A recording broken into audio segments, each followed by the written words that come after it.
Evil professor को देखते हैं। वो मौत को यानी डेथ को चीट करना चाहता था और फाइनली वो दिन आ जाता है जब वो मौत को चीट करने का रास्ता ढूंढ निकालता है। वो बहुत चालाक होता है लेकिन वो हर चीज को खोकर पागल हो जाता है। इसी दौरान एक ग्रीम रीपर मैप पे वो टाउन तलाश कर लेता है यानी ढूंढ निकालता है, लेकिन उसे कोई पता नहीं मिलता कि इधर जाना कैसे है। प्रोफेसर का स्पेल काम कर जाता है और वो कहता है कि अब मौत हमें कभी नहीं पा सकती। उसके बाद हमें कुछ बच्चे दिखाए जाते हैं जो कि स्पेल की स्टोरी पढ़ रहे होते हैं। वो बताते हैं कि प्रोफेसर को किसी दूर जगह पर कैद कर दिया गया जहाँ उसे कोई ढूंढ ना सके और वो हमेशा से वहीं रहे। हम लोगों में ये भी बात फैलने लगी कि ग्रीम रीपर कौन है। टाइम गुजरता गया और लोग अब ये सोचने लगे कि ग्रीम रीपर कहाँ हो सकता है। वो उसे ढूंढने लगते हैं कि एक दिन ग्रीम रीपर आता है और उनको आवर ग्लास का गिफ्ट देता है जिसको यूज करके वो अपने मरे हुए रिश्तेदारों यानी डेड रिलेटिव्स को एक दिन के लिए बुला सकते हैं, जिन पर उन बच्चों में से सलमा अपने पेरेंट्स से मिलने की विश करती है। सलमा की विश को पूरा करने के लिए वो मिलकर एक चीज बनाते हैं। वो वहाँ पर इंतजार करने लगते हैं कि शायद कुछ अपेयर हो जाए, लेकिन काफी टाइम गुजर जाता है और वहाँ पर कुछ अपेयर नहीं होता। उनमें से कोई उनसे कहता है कि अगर वो टेबल पे कोई ऐसी चीज रखें जो उनके पेरेंट्स से बिलोंग करती हो तो वो अपेयर हो जाएंगे। सलमा उनको बताती है कि उसके पास कोई ऐसी चीज नहीं, कोई ऐसी निशानी नहीं है जो कि उसके पेरेंट्स से मिलती जुलती हो या उनसे बिलोंग करती हो। फिर सलमा अपने सामान में से एक ड्रैगन बॉक्स लाती है। उसका ख्याल होता है कि उसके पेरेंट्स से बिलोंग करता है। वो लोग उस बॉक्स को टेबल पर रख देते हैं और फिर से इंतजार करने लगते हैं कि शायद अब उसके पेरेंट्स आ जाएं। अचानक से उसमें एक चमकदार रोशनी फैलने लगती है और उसमें से एक ड्रैगन बाहर आता है। बच्चे अपनी जान बचाते हुए भागने लगते हैं, लेकिन ड्रैगन भी उनके पीछे आ रहा था। जॉर्ज उसका मुकाबला करने के लिए वहाँ पर रुक जाता है। जॉर्ज इस मूवी के मेन कैरेक्टर का नाम है, लेकिन जब जॉर्ज उसके सामने खड़ा होता है तो उसका मुकाबला नहीं कर पाता और काफी जख्मी हो जाता है। सलमा की नैना को जब पता चलता है तो वह इस सब का रिस्पॉन्सिबल सलमा को कहती है और उसे बताती है कि ये काम बच्चों के करने के नहीं है, क्योंकि डेड पीपल यानी मरे हुए लोगों को वापस लाना बहुत मुश्किल काम है और वो कभी भी दोबारा इस काम के बारे में नहीं सोचेगी। तो सलमा ऐसा काम नहीं करती और अपनी नैना की बात मान लेती है।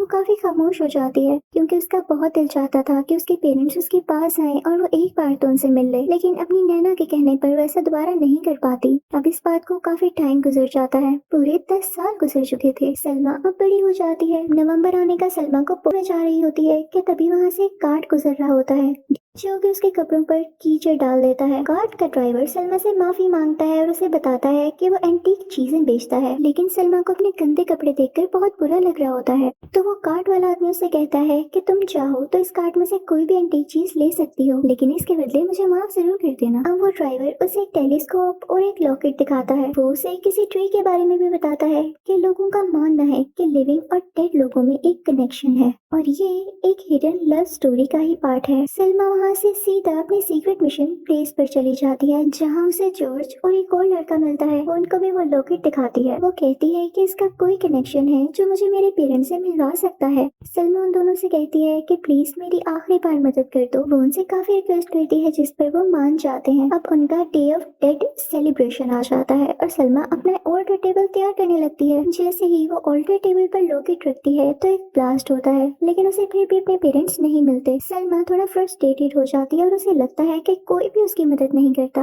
वो काफी उदास हो जाती है। तभी वहाँ पर नैना आ जाती है और सलमा को समझाने की कोशिश करती है, लेकिन सलमा नैना से भी नाराज होकर चली जाती है। सलमा काफी उदास होकर कहती है कि कोई भी मेरी फीलिंग्स को नहीं समझता। अब सलमा को मनाने के लिए जॉर्ज और वो दूसरा लड़का आ जाते हैं और देखते हैं कि सलमा एक बोट में उदास बैठी थी। उनको देखकर सलमा अपनी बोट को पानी में धक्का देने की कोशिश करती है, जिस पर जॉर्ज फिर से उसकी मदद करने का कहता है, लेकिन दूसरा लड़का न चाहते हुए भी उनका साथ देता है। वो तीनों ट्रेवल करते हुए एक पुराने कैसल में आ जाते हैं। अब वहाँ पर उनको एक अजीबोगरीब इंसेक्ट मिलता है जो कि उनके अंदर का रास्ता गाइड करता है, यानी काफी वाइज इंसेक्ट था ये। सलमा ये सब देख के हैरान हो जाती है। सलमा को उस कैसल में एक बुक नजर आती है जिस पर वो हाथ लगाती है तो कुछ मैजिकल सा होने लगता है। फिर उसे याद आता है कि ये तो ट्री है, वही ट्री जिसके बारे में उसे कार ड्राइवर ने बताया था। वहाँ अचानक से रोशनी से एक टनल बनती है और उनको एक दूसरी दुनिया में ले जाती है। जैसे ही वो आगे जाते हैं तो एक बड़ी सी जेल दिखाई देती है। उस जेल के बाहर गार्ड्स होते हैं, वो उन पर हमला कर देते हैं।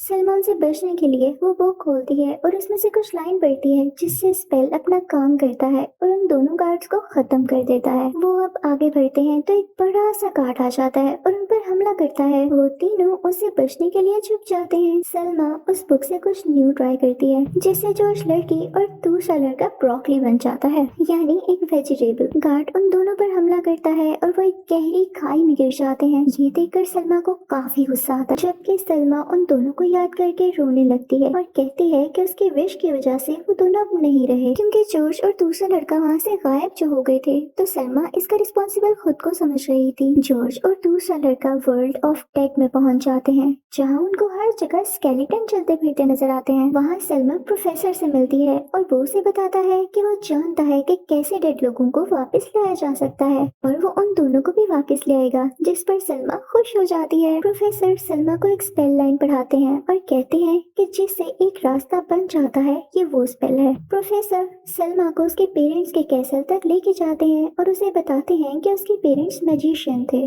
और उनकी बेटी ही उस कॉर्टेक्स को एक्टिवेट कर सकती है जो इस बुक में है। वो सलमा को उसके पेरेंट्स की पिक्चर दिखाते हैं, जिस पर सलमा यकीन नहीं करती क्योंकि उसमें उसकी नैना भी होती है। अब कुछ देर के बाद वहाँ उसकी नैना भी आ जाती है और वो सलमा को कहती है कि वो प्रोफेसर की बात का यकीन न करे, लेकिन सलमा अपनी नैना की बात नहीं सुनती और वो कहती है कि नैना, मैंने हमेशा आपकी बात मानी, आज मुझे वो करने दें जो मेरा दिल कहता है। नैना सलमा को बताती है कि यही उसके पेरेंट्स हैं। उसके फादर ने उसकी मॉम को बचाने के लिए प्रोफेसर के साथ मिलकर एक स्पेल तैयार किया था और वो इसलिए कि ग्रीन रीपर कभी भी तुम्हारी मॉम को ना लेकर जा सके। सलमा नैना से अपने बारे में पूछती है कि वो कहाँ थी जब ये स्पेल बनाया गया, तो उसकी नैना उसे बताती है कि तुम उसी स्पेल के दौरान पैदा हुई थी, जबकि तुम पैदा हो ही नहीं सकती थी क्योंकि तुम्हारी मॉम की मौत हो चुकी होती, इसलिए तुम्हारी मॉम ने तुम्हें बचाने के लिए स्पेल खत्म किया और ग्रिम रीपर तुम्हारे पेरेंट्स को ले गया। सलमा को बहुत दुख होता है और वो डिसाइड नहीं कर पा रही होती कि असल में क्रिमिनल कौन था, यानी किसने बुरा किया। प्रोफेसर सलमा को यूज करके एक न्यू स्पेल बनाने लगता है ताकि उस सब सोल्स जो अबेंडेंड हो चुकी हैं उनको हमेशा के लिए वापस ले आए, यानी प्रोफेसर बुरा था। दूसरी तरफ जॉर्ज और दूसरा लड़का डेड वर्ल्ड में अपने पेरेंट्स से मिल जाते हैं और उनको खबर मिलती है कि प्रोफेसर ने सलमा को एक विश में बदल दिया है और वो एक बहुत बड़ा ऑल्टर टेबल तैयार कर रहे हैं। सलमा के ऑल्टर और स्पेल की वजह से सारी लोस्ट सोल्स आजाद यानी फ्री हो जाती हैं और डेड क्रिएचर पर हमला करना शुरू कर देती हैं। प्रोफेसर सलमा को एक स्पेल पढ़ने का कहता है। असल में वो ग्रिम रीपर से रिवेंज यानी बदला लेना चाहता था। जब सलमा को इस बात का एहसास हुआ तो बहुत देर हो चुकी थी और प्रोफेसर ने ग्रिम रीपर की सारी पावर ले ली थी। दूसरी तरफ जॉर्ज और दूसरा लड़का डेड वर्ल्ड में लो सोल से मुकाबला करते हैं, जो कि सब डेड लोगों को किसी चीज के पार ले जा रहे होते हैं। वो दोनों ट्रेन को रोकने की कोशिश कर रहे होते हैं। सलमा प्रोफेसर की चाल यानी साजिश समझ जाती है और उसे खत्म करने लगती है, लेकिन वो उसे बताता है कि अगर वो ऑल्टर को खत्म करेगी तो जॉर्ज और दूसरा लड़का भी हमेशा के लिए खत्म हो जाएंगे। जॉर्ज के साथ वाला दूसरा लड़का सेक्रीफाइस करके अपने भाई जॉर्ज को रियल वर्ल्ड में भेज देता है। वो सलमा के पास जाता है और वहीं पर नैना भी आ जाती है। सलमा उनसे अपोलोजाइज करती है और एक ऑल्टर बनाती है और प्रोफेसर को उसकी वाइफ से मिलवा देती है, जिससे सारा नेगेटिव स्पेल खत्म हो जाता है और ग्रिम रीपर को भी उसकी पावर वापस मिल जाती है। अब ग्रिम रीपर भी अपने पेरेंट्स से मिलता है, जिससे सलमा बहुत खुश होती है और अपनी नैना के पास आ जाती है। अब जब लोग ग्रिम रीपर को देखते हैं जो कि अब अपना आर्ट ग्लास वापस लेने आया था, तो वो लोग उसे कहने लगते हैं कि प्लीज अपना आर्ट ग्लास वापस ना लेकर जाएं। वो उसे बहुत बार कहते हैं और साथ ही जॉर्ज भी बोल पड़ता है। वो कहता है कि प्लीज क्या मेरे भाई को वापस लेकर आ सकते हैं, मुझे उसे वापस लाना है, जिस पर सलमा भी बोल पड़ती है और जॉर्ज को यकीन दिलाती है कि वो ऑल्टर जरूर बनाएगी और उसके भाई को बुलाया करेगी। फिर ग्रिम रीपर प्रोफेसर और उसकी वाइफ को ले जाता है और मूवी यही खत्म हो जाती है। Thank you for watching.